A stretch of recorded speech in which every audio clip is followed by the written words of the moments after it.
In today's video, I'm going to teach you how to make Google Calendar default on iPhone. If you prefer all your new events to land in Google Calendar instead of iCloud or any other service, this quick setup will save you time and prevent mix-ups.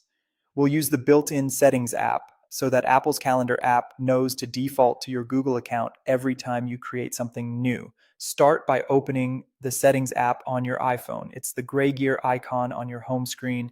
Once you're in, scroll down and tap Apps.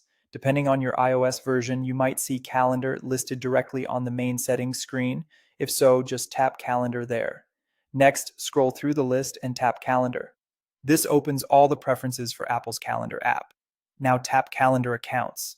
This is where your phone manages which accounts, like iCloud or Google, are connected to your calendar. Make sure your Google account is added on this page. If you already see it listed, tap it and confirm that the calendar's toggle is turned on.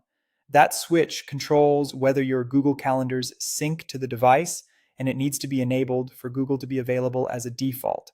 If the toggle is off, turn it on so the iPhone can read and write events to your Google Calendar.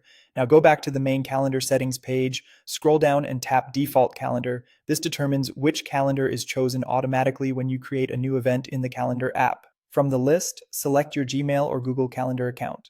If you have multiple calendars under your Google account, like personal or work, choose the one you want new events to go to by default. You can still change the calendar for any individual event later, but this selection sets the one the app will use automatically.